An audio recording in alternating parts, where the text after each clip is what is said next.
Mummy ने बताया कि आज बेस्ट फ्रेंड्स डे है, लेकिन मैं अभी भी कंफ्यूज हूँ कि कौन होता है बेस्ट फ्रेंड। मतलब जिंदगी में जब तुम्हारा बुरा वक्त चल रहा होता है ना, तब कोई साथ दे या ना दे, ये बेस्ट फ्रेंड जरूर साथ देता है। तुम अपने आप को जितना जानते हो ना, उससे भी ज्यादा तुम्हें तुम्हारी बेस्ट फ्रेंड जानेगा। कुल मिला के दुनिया का सबसे अजीब लेकिन दिल के जो सबसे करीब होता है ना, वो होता है बेस्ट फ्रेंड।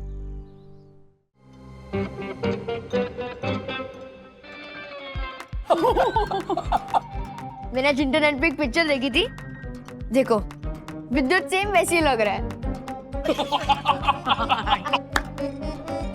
लेकिन वो सखी दीदी तो बिना कुछ खाए भी ऐसी दिखती है।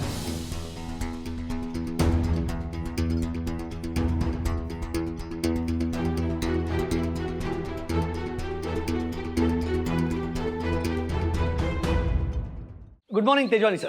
I know. No, I didn't know. In fact, नहीं सर, ये I know बोलने की आदत लग गई है रिजॉर्ट पे।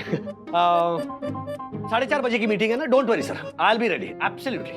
Have a nice day, sir. Bye. सखी को कहीं देखा? सुबह 7 बजे वो जुम्बा क्लास के लिए पूल साइड पे गई थी, अभी तक आई नहीं है। ब्रेकफास्ट के लिए भी लेट हो रहा है ना? तो टेंशन क्यों ले रही हो? एक्सरसाइज कर रही है, I mean, अच्छी बात है ना? हाँ, लेकिन वो कुछ ज्यादा ही एक्सरसाइज कर रही है, कहीं मसल वगैरह पुल हो गई तो। और कल भी ब्रेकफास्ट के लिए लेट आई थी, देखा था ना? अरे तो यही तो मौका है ना रोमांस करने का। अथर्व भी नहीं है। हाँ। मेरे दिल में आज क्या है? अथर्वा! मम्मी, आपका बेटा रणवीर कपूर है। अच्छा, किसने कहा तुमसे ये? सोशल मीडिया पे मेरी फ्रेंड जानवी ने कमेंट किया है कि मेरा हेयर स्टाइल एकदम रणवीर कपूर की तरह है। ओह, अथर्वा, तुम्हारे बाल रणबीर कपूर से भी ज्यादा अच्छे हैं। पर ये जानवी बहुत कमेंट कर रही है तुम्हारी फोटोज पे। कह देना उससे कि हम दहेज में विश्वास नहीं रखते। हाँ, mummy, Janvi and me are just good friends. Oh, okay okay. By the way, ये सखी दीदी को कहीं देखा है? क्या हो गया उसको?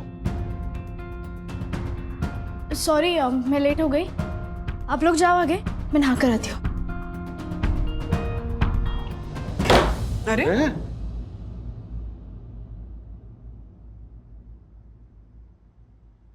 चलो, लेट्स गो फॉर ब्रेकफास्ट। बच्चों, जितना खाना चाहिए उतना ही लेना। चलो आराम से। वंदना भाभी, ये देखिए, मेरे वो पाली हिल के 4 BHK वाले भैया है ना, उन्होंने मुझे ये नया 1.5 लाख का फोन गिफ्ट किया और इसमें 1 लाख का फिल्टर भी है। अच्छा। तो मैंने सोचा कि मैं श्री गणेश करती हूँ अपनी सेल्फी से इस फोन का, ठीक है?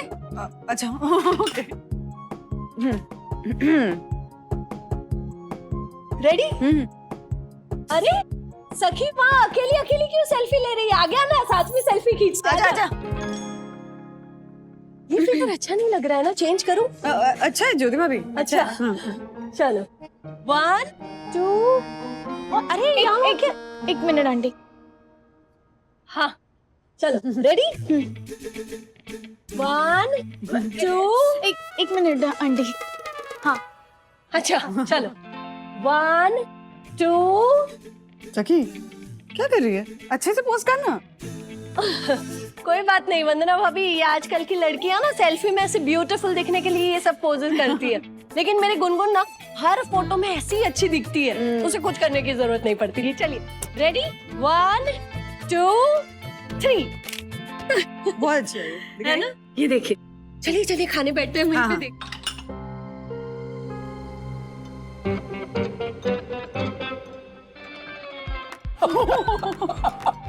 मैंने आज इंटरनेट पे एक पिक्चर देखी थी, देखो विद्युत सेम वैसे ही लग रहा है। लेकिन वो सखी दीदी तो बिना कुछ खाए भी ऐसी दिखती है।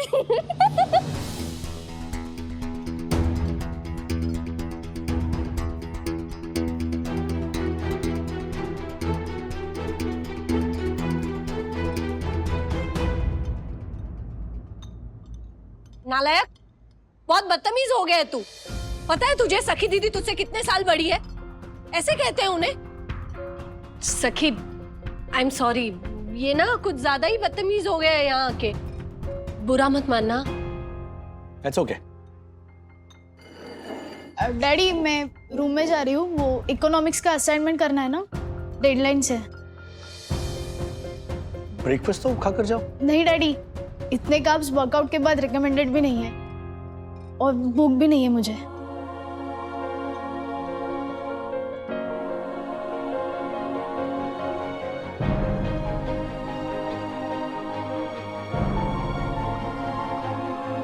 अब राजेश भैया, वंदना भाभी, आई एम सॉरी, ये मेरे इस नालायक की वजह से बेचारी का मूड ऑफ हो गया।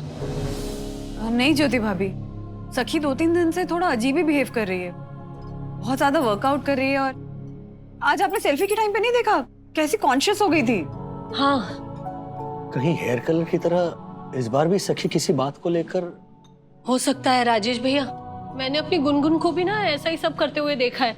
जब भी उससे स्कूल में कोई क्रश वश होता है ना, तो ऐसे ही भूखी प्यासी रहती है अपने क्रश को इम्प्रेस करने के लिए, इम्प्रेस रिझाने के लिए। कहीं उस विमान को तो इम्प्रेस नहीं कर रही? विवान डैडी, विवान। हाँ, विमान। मैं बात करता हूँ सखी से। थोड़ा संभल के। हाँ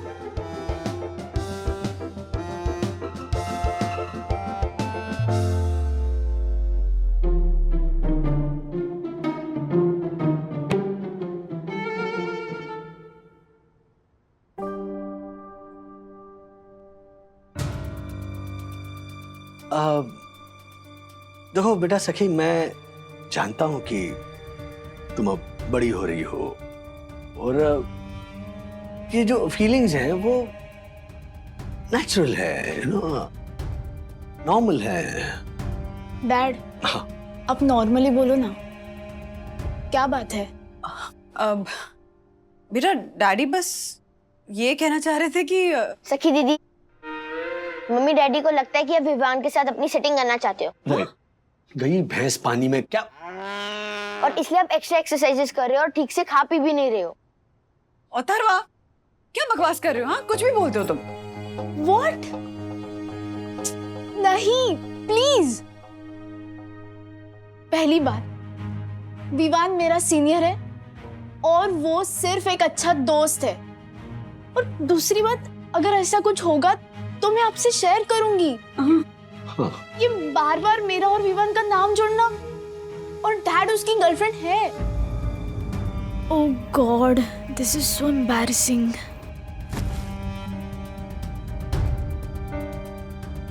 अब कैसे पता चलेगा कि किस बात को लेके परेशान है सखी? मेरे पास एक सोच है। मेरे यहाँ आने से पहले सखी लैपटॉप पे कुछ चेक कर रही थी। एक मिनट, ब्राउजिंग हिस्ट्री देख लेते हैं, पता चल जाएगा सखी ऐसे क्यों बिहेव कर रही है।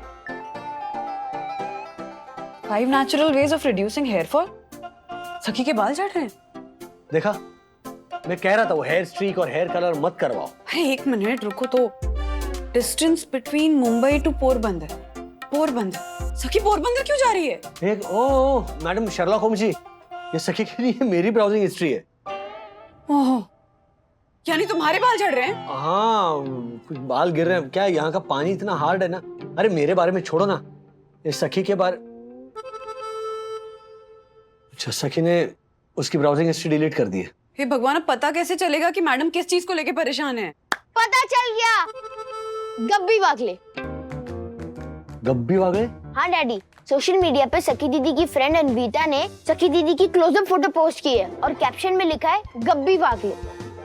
ये वागले तो हाँ है, लेकिन ये गब्बी कौन है? गब्बी राज, गब्बी वो चब्बी। बच्चों के चीक्स होते हैं ना गोल मटोल, तो कहते हैं ना चब्बी, वैसे गब्बी। ये आजकल के बच्चों की लैंग्वेज होगी, है ना? You are right mummy. And daddy, Sakhi दीदी वो कमेंट को लेकर बहुत परेशान हो गई है। इनफैक्ट उनके सारे फ्रेंड्स विवान, जिया, ध्रुव, सबने लाफिंग इमोजी कमेंट किया है। एक मिनट, वो अनविता कौन है? डैडी, विवान की गर्लफ्रेंड, वो पर्पल स्ट्रीक्स वाली, जिसको देखकर सखी दीदी को फोमो हो गया था। अच्छा, मतलब विवान की गर्लफ्रेंड है। चलो, और ये फोमो कौन दोस्त है? फियर ऑफ मिसिंग आउट, मतलब पीयर प्रेशर। इनफैक्ट सखी दीदी ने गुनगुन दीदी से ये भी पूछा था कि क्या फेस सर्जरीज करने से उनकी चीक्स पतले होंगे कि नहीं। What? Face surgeries? Face surgery? अब ये क्या नई मुसीबत है? डैडी, वाह, ये क्या है? डैडी मैंने डिसाइड कर लिया है कि मैं अपने नाक की सर्जरी करने वाली हूँ। ये मेरी नाक है, इसे चेंज करके मैं इन दोनों नाकों में से एक नाक लगवाऊंगी। ये 10 लाख की है और ये 15 लाख की। बताओ ना कौन सी लगवाऊं? सखी तो ये 15 लाख वाली लगवा, क्योंकि मेरे 9 बेडरूम हॉल किचन वाले जो भाई है ना, उनकी बीवी ने ये 10 लाख वाली नाक लगवाई थी। हाँ। तो क्या है ना, सर्दियों में उस नाक का प्लास्टिक सिकुड़ जाता है। नहीं नहीं सखी, तू ये वाली नाक लगवा, इससे तू सांस अच्छे से ले पाएगी बेटा। कोविड टाइम चल रहा है ना, तो चांस नहीं ले सकते। हाँ। ओह माय नहीं गॉड, नहीं बस राजेश भाई, राजेश भाई, हाँ इधर ही हूँ। राजेश भाई, ये मैं क्या सुन रहा हूँ? आपकी सखी अपनी नाक कटवा के नई नाक लगाने चली है। नई नाक लगाना सोसाइटी के रूल्स के खिलाफ है। ओ राजेश भाई, इसकी नाकाबंदी कराओ ना। हवा में उड़ा के राजेश भाई की साख सखी ढूंढने निकली अपने लिए इम्पोर्टेड नाक, इम्पोर्टेड नाक, इम्पोर्टेड नाक। वाह, वो तो सही है, लेकिन ये 15 लाख वाली वंदना भाभी होती है। अरे जिंदगी भर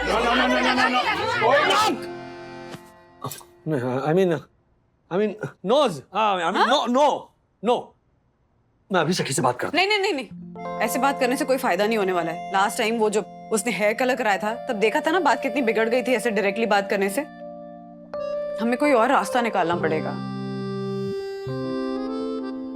एक तरीका है। हर्षद वो 60,000 वाली साड़ी नहीं अरे आ जाएगी तू।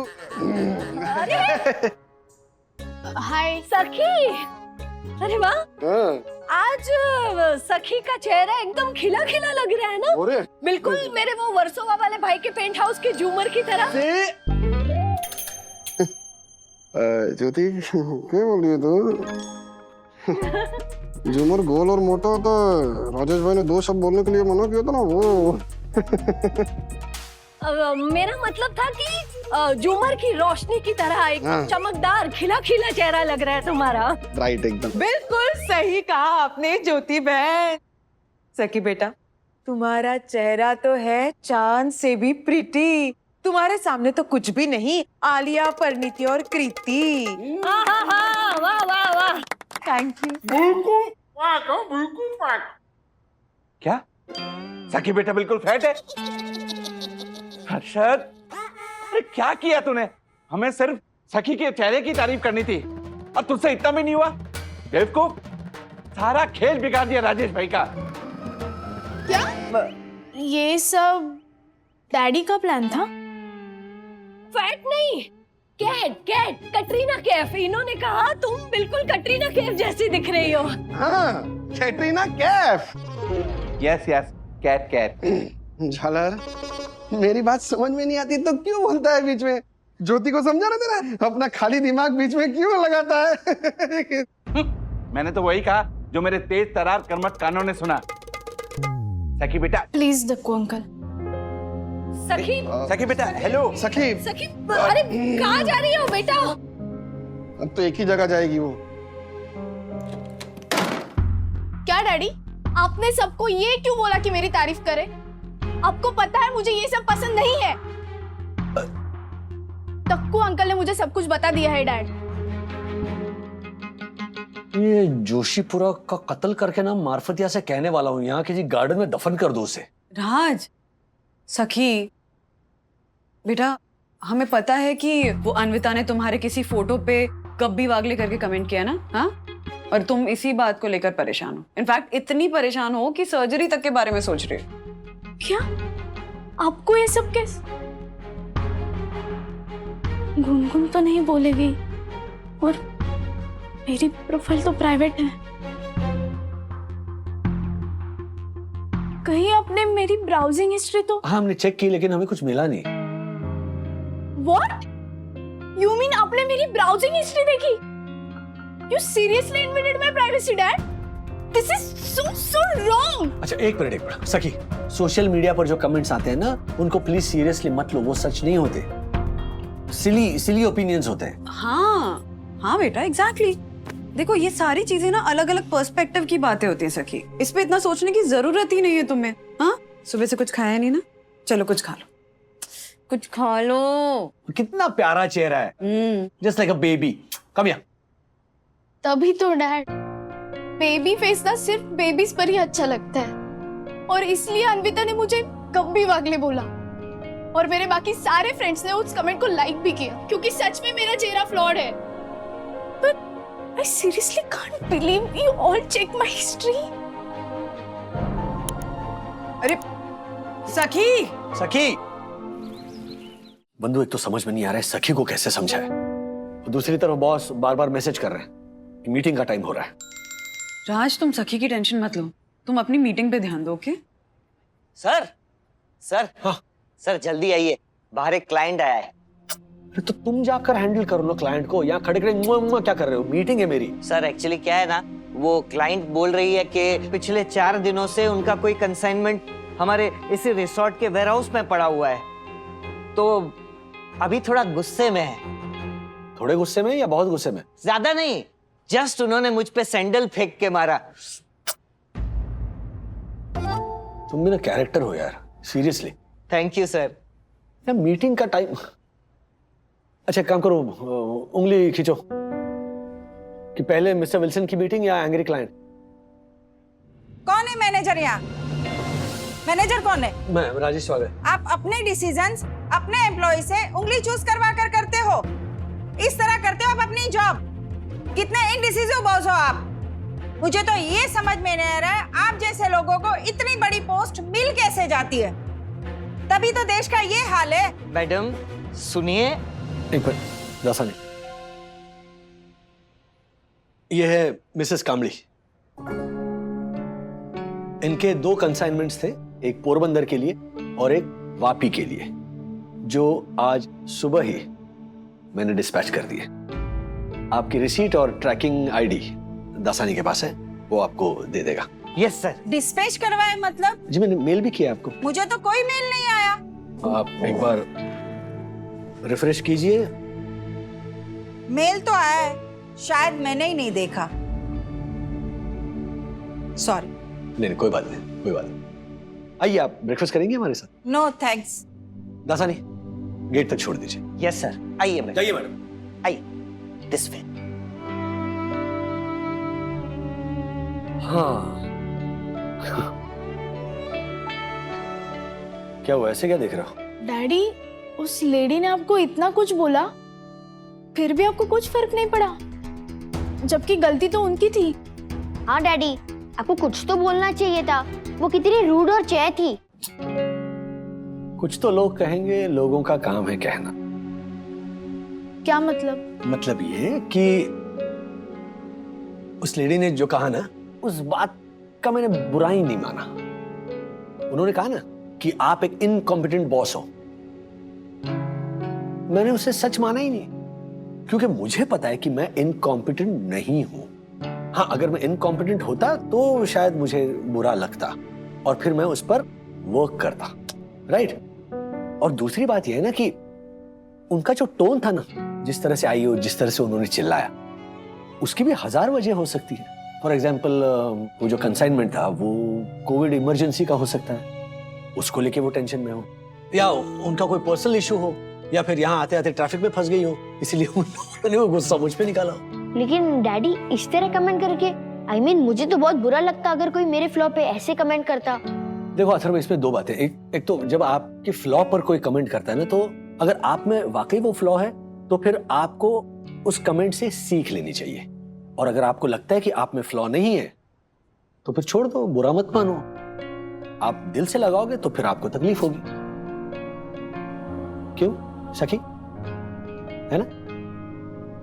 और बच्चे आजकल मीन कमेंट करते हैं, पता है, कभी कभी सोशल मीडिया लाइक्स डिसलाइक्स के लिए, तो कभी अपनी खुद की इनसिक्योरिटीज छुपाने के लिए। वो कहते हैं ना, अ हर्ट पर्सन हर्ट्स अदर्स।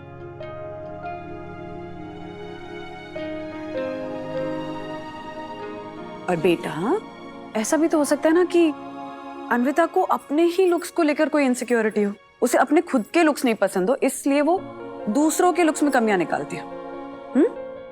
लेकिन इसका मतलब ये बिल्कुल भी नहीं है कि यू आर नॉट ब्यूटीफुल या तुम्हारी लुक्स में कोई प्रॉब्लम। सॉरी मम्मा। सॉरी डैडी, मैंने अब दोनों से झगड़ा किया। सॉरी। It's okay. वाह, कितनी समझदार है ना वन्ना भाभी। हेलो, मेरा भी कुछ रोल था इसमें। राजेश सर, सर बॉस की मीटिंग शुरू होने वाली है। Sorry, yes. डैडी, हाँ, उससे पहले 2 मिनट के लिए मुझे लैपटॉप मिलेगा? बैठो। Thank you. थैंक्स यार, I take it as a compliment. Let's catch up सून।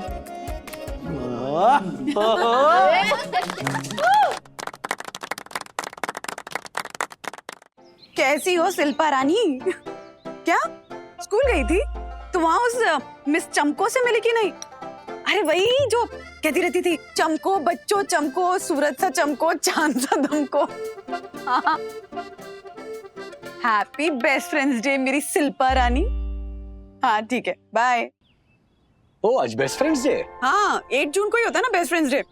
अब मैं अपने सारे पुराने फ्रेंड्स को ढूंढ ढूंढ कर विश कर रही हूँ। तो चलो मैं भी बेस्ट फ्रेंड ढूंढता हूँ। तुम्हारे इतने सारे दोस्त हैं तो। हाँ लेकिन best friend I don't know क्या कैटेगरी। तो फिर सोशल मीडिया पे ढूंढो अपने बेस्ट फ्रेंड्स। मैं भी ढूंढ रही हूँ, अपने स्कूल के भी फ्रेंड्स ढूंढ रही हूँ। राइट, पहले नाम जोशीपुरा का आया। ये तो बेस्ट फ्रेंड ही है। Best friend. गोल्डी कैसा है? हैप्पी बेस्ट फ्रेंड है दोस्त। हर्षद भाई तेरे को भी happy best friend day bye. Rajesh भाई इधर आओ, मेरे बेस्ट फ्रेंड से मिला था, गोल्डी पटेल। नमस्ते राजेश भाई। ओहो, सही नाम रखा आपका, गोल्डी। राजेश भाई इसका नाम तो चिमन लाल था, चिमन लाल। इतना गोल्ड पहनता ना, इसके लिए इसका नाम गोल्डी रख दिया। इसको पहनना नहीं कहते, इसको लादना कहते हैं। सॉरी यार गोल्डी भाई। हर्षद, हाँ। देख आज दोस्ती के नाम पे तू एक मस्त टिप दे कि कौन सा शेयर लूं। अरे आपको क्या टिप की जरूरत है गोल्डी भाई, इतना तो गोल्ड में इन्वेस्ट किया है आपने। राजेश भाई चलती फिरती गोल्ड की दुकान है। बप्पीदा शर्मा जाएंगे। 1 करोड़ का गोल्ड है बॉडी पे। हाँ बात कर रहे हो यार? नहीं हाँ। 1 करोड़ की आसामी है गोल्डी। हाँ चले गोल्डी, बाद में बात करता हूँ। देता हूँ तेरे को टिप देता हूँ। चलो बाय हर्षद भाई। Happy best friend day. इतना पैसा है, करोड़ों है, लेकिन फिर भी टिप मांग रहे हैं। मेरे पास 2-3 करोड़ होते ना हर्षद, सच कह रहा हूँ, मैं बैंक में रखता और जिंदगी और ब्याज खाता। राजेश भाई आपका क्या नाम, मतलब आप हो राजेश कुमार संतोषी, आपको नहीं समझ में आएगा। देखो क्या है ना, जैसे आपको रोटी चावल इसकी भूख लगती है ना, वैसे हमको पैसों की भूख लगती है। 2-3 दिन अगर जेब में पैसा नहीं जाए ना तो खलबली मचने लगती है। अच्छा वो आपको अपना बेस्ट फ्रेंड मिला? वरना अभी ने बताया ज्योति को, और ज्योति ने हमारे को बताया कि आप फ्रेंड्स में से बेस्ट फ्रेंड ढूंढ रहे हो। आपको अपना बेस्ट फ्रेंड मिले तो हमारा भी हाई हेलो करवा देना है? और आज ही का दिन है तो चलिए ढूंढिए फटाफट। मेरी सबसे अच्छी दोस्त, मेरी सखा, मेरी मित्र तुम ही हो। Happy best friend day. पर ये बात मेरी यामिनी को नहीं पता लगनी चाहिए, मेरी परम मित्र। ओके? नहीं पता चलेगी, कभी पता नहीं चलेगी मेरे परम मित्र। और तुम भी मेरे पति दक्षेश को ये बात कभी मत बताना कि हम दोनों बात करते हैं छुप छुप के। अपनी दोस्ती की गाड़ी चलाएंगे सुपर फास्ट, ना कि रुक रुक के। हमारी दोस्ती का तुम हो इंजन और मैं हूँ डब्बा। जान दे दूंगा पर हमारी दोस्ती पर नहीं लगने दूंगा कोई दाग और ना ही कोई धब्बा। अपनी गाड़ी सारे फाटक तोड़ देगी, इतनी तेज दौड़ेगी कि पीटी उषा को भी पीछे छोड़ देगी। पीटी उषा को भी पीछे छोड़ देगी। पीटी उषा को भी पीछे छोड़ देगी। Oh my God. Oh my God. Happy best friend day Dakku. Yes तुम्हें भी। प्लीज ब्रो, प्लीज ना मान जाना कि मैं ही तेरा बेस्ट फ्रेंड हूँ। नो, मैं इतना इजीली नहीं मानूंगा। मैं एक टेस्ट लूंगा और तुझे वो पास करना होगा। ओके ब्रो, ले ले तू मेरा टेस्ट। तेरे हाथ में जो ये चॉकलेट है, ये पूरी की पूरी मुझे दे दे। लेकिन ब्रो ये चॉकलेट तो मैं तेरे साथ शेयर करके खाने वाला था, जैसे मैं डेली खाता हूँ। नो, आज से पूरी चॉकलेट मैं ही लूंगा। अगर तुझे मेरा बेस्ट फ्रेंड बनना है तो तुझे ये टेस्ट पास करना होगा। ले ले ब्रो। आज से हर रोज पूरी चॉकलेट मेरे हाथ में लाकर देगा ना? ठीक है ब्रो।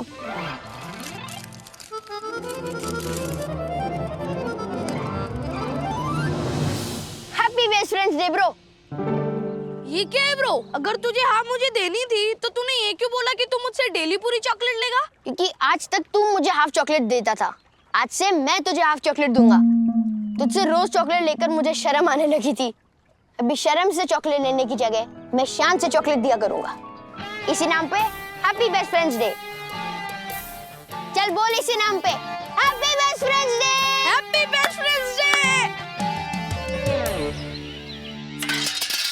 अथर्वा, ये राज कहाँ रह गए? हाँ, उन्होंने कहा था पूल साइड जा रहे तुम दोनों के पास और खाना खाने तुम्हारे साथ ही आएंगे। और जब हमें मिले तो बोला था वो आपके साथ लंच करने आएंगे। ये भी ना। हाँ हाँ बंधु बोलो। राजेश बाबू कहाँ हो? हाँ, खाना खाने काहे नहीं आए?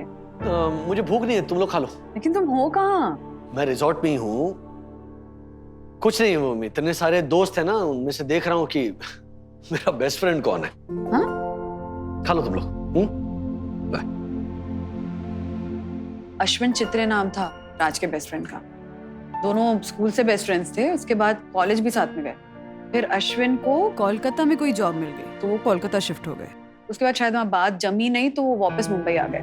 मुझे याद आ रहा है कि मैंने ना राज से कहा भी था कि अश्विन और उसकी फैमिली को घर पे बुलाओ डिनर के लिए, पर शायद अश्विन ने ये कहकर मना कर दिया था कि नहीं, पहले मैं थोड़ा सेटल हो जाऊं, पोजीशन बन जाए मेरी, तब आऊंगा। फिर राज ने एक दिन बताया कि अश्विन दुबई शिफ्ट हो गया। उसके बाद राज ने कभी जिक्र ही नहीं किया अश्विन का, और मैं भी भूल गई कि अश्विन नाम का कोई बेस्ट फ्रेंड हुआ करता था डैडी का। वो तो अभी पापा ने मुझे फोन पे बताया कि एक्चुअली अश्विन और राज का किसी बात पे बहुत बड़ा झगड़ा हो गया था और शायद उस झगड़े में गलती राज की थी। और राज ने कई बार अश्विन को कॉल करके उससे माफी मांगने की, उससे बात करने की कोशिश भी की, पर अश्विन ने कभी रिस्पॉन्स ही नहीं दिया। मम्मा, आपको जरा भी आइडिया नहीं है कि झगड़ा क्यों हुआ था डैडी और अश्विन अंकल के बीच? नहीं बेटा, इनफैक्ट राज ने कभी इस झगड़े के बारे में मुझसे कोई जिक्र ही नहीं किया।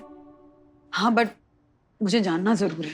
डोंट वरी मम्मी, सखी दीदी और मैं मिल के फाइंड आउट करेंगे और आपको बताएंगे, है ना? यस।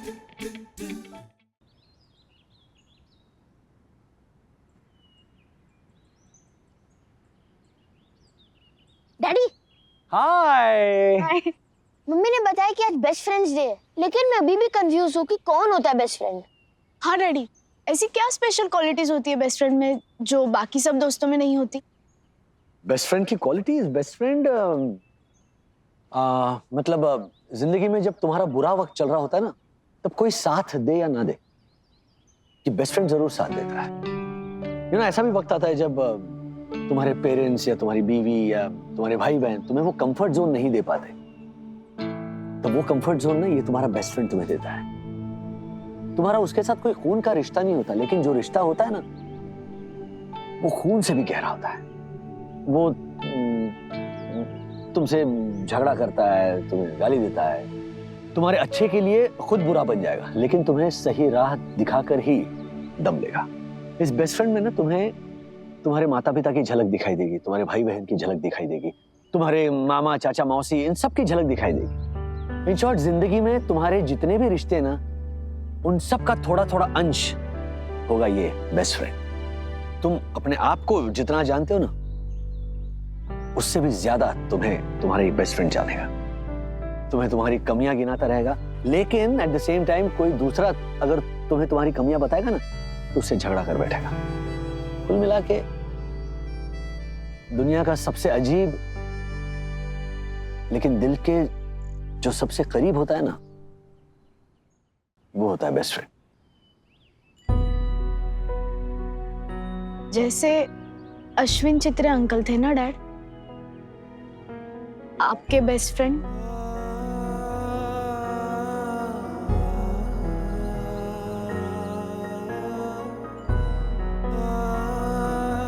डैड, आप तो बोल रहे थे ना कि झगड़ा करने वाला बेस्ट फ्रेंड होता है, फिर आप दोनों का झगड़ा हुआ तो आपकी दोस्ती क्यों टूट गई?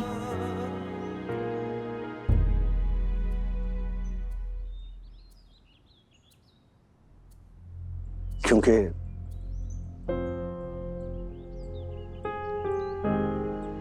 एंड टाइम पे मैंने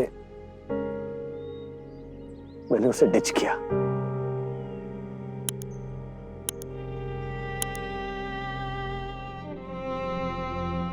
अश्विन चित्रे,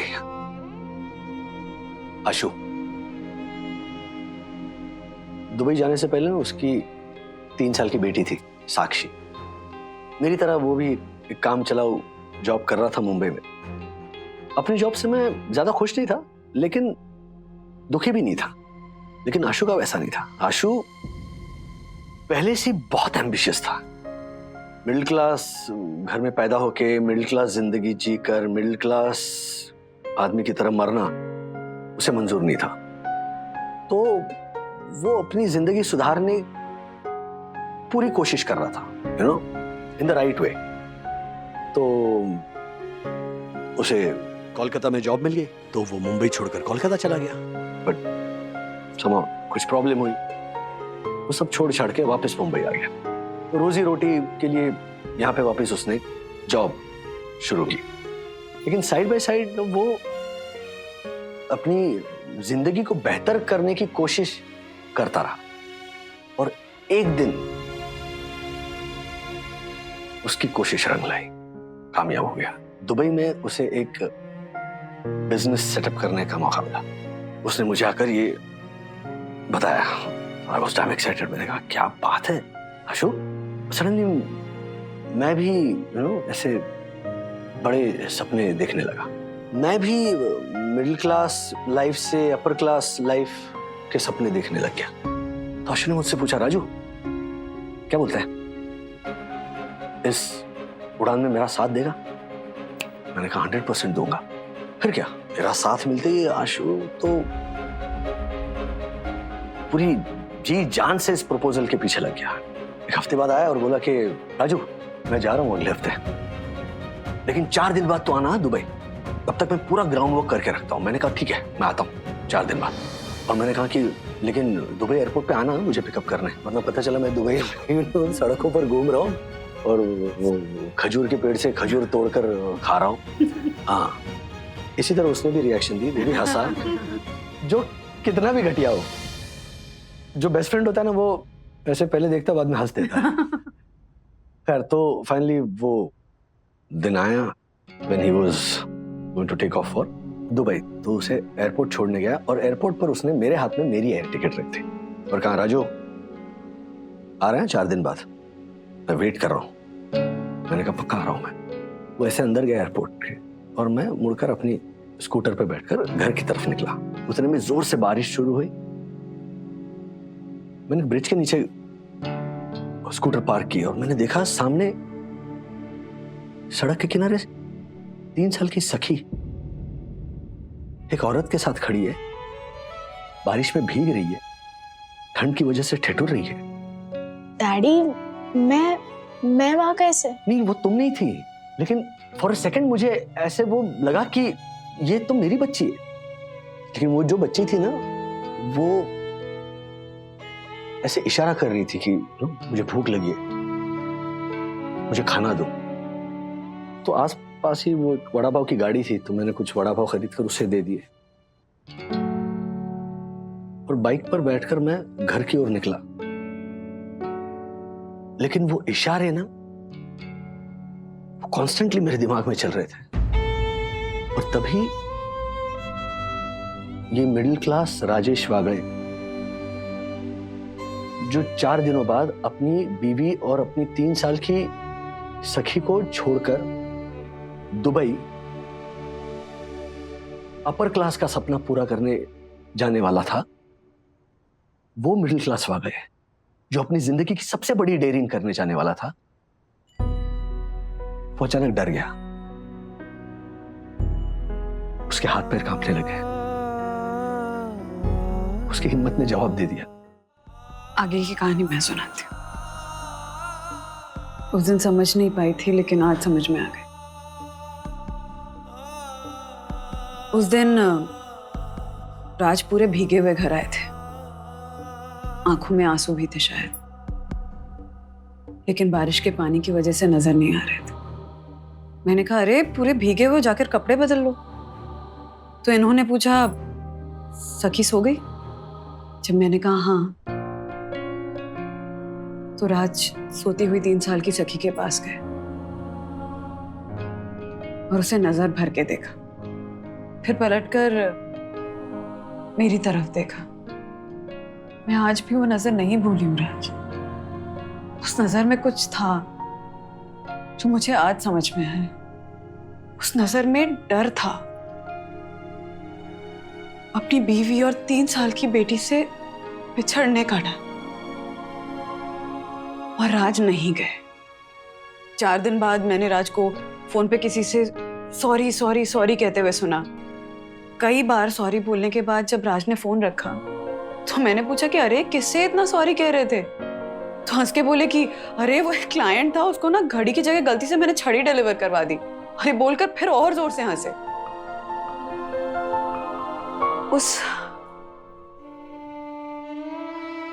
उस हंसी के पीछे छुपे दर्द को मैं आज समझी हूं राज।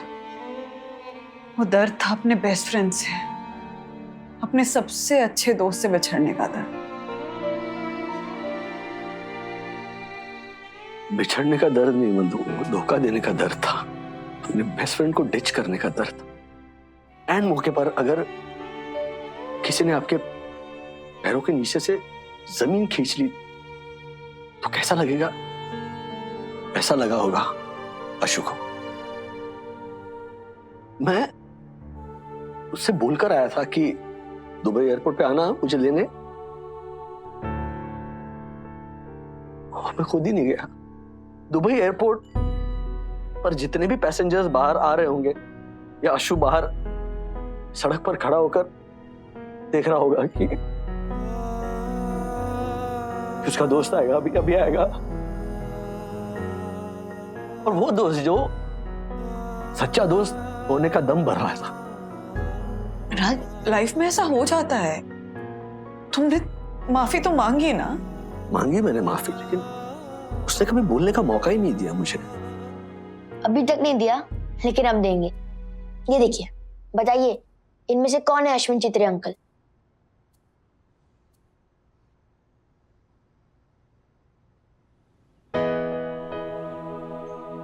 I'm sorry यार। अरे हाँ, कितनी बार सॉरी बोलेगा? हाँ हाँ, ले ली तेरी सॉरी अभी की। और 14 साल से फोन कर करके ट्राई कर रहा था ना, वो भी 14 साल गुस्सा था। लेकिन जब तेरी बेटी सखी का मैसेज आया ना, तो 14 साल का गुस्सा 14 सेकंड में चला गया। तुझे पता है, मुझे मेनली इस बात का गुस्सा नहीं था कि तू नहीं आया। वो तो 2-4 दिन में मैं समझ गया तू डर गया होगा। अपने फैमिली को अकेला छोड़ के कैसे जाऊं? लेकिन तू नहीं आया ना यार, तो इस अजनबी देश में मैं अकेला हो गया था। वो तू कहता था ना, खजूर के पेड़ से खजूर तोड़ तोड़ के खाऊंगा और पूरा दुबई घूमूंगा।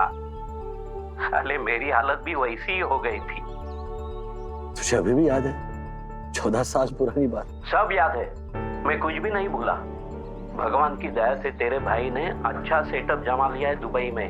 घर, पैसा, बैंक बैलेंस सब कुछ है, लेकिन ये सब बनाने में 12 साल लगे। और इन 12 सालों में मैंने अपने साक्षी का बचपन मिस कर दिया। मैरिज के बाद मैरिज लाइफ का जो ग्लोरियस टाइम होता है ना, वो मिस कर दिया। मैंने साक्षी को बड़े होते हुए नहीं देखा, उसके स्कूल के फंक्शंस अटेंड नहीं किए, रोजमर्रा के छोटे छोटे प्रॉब्लम सॉल्व नहीं किए जो तूने किए होंगे सखी के। तूने सखी के स्कूल के फंक्शन भी अटेंड किए होंगे। तूने उसको अपने आंखों के सामने बड़ी होते हुए देखा होगा। तूने वो सब पा लिया जो मैं नहीं पा सका। और देख, काम के प्रेशर में मेरी उम्र भी ज्यादा दिखने लगी है। तू तो लोहे के जिगर वाला है, तू कब से रोने लग गया? और अगर सबको सब मिल जाता तो फिर बात ही क्या थी, है ना? निदा फजली साहब की वो गजल है ना, कभी किसी को मुकम्मल जहां नहीं मिलता, कहीं जमी तो कहीं आसमान नहीं मिलता।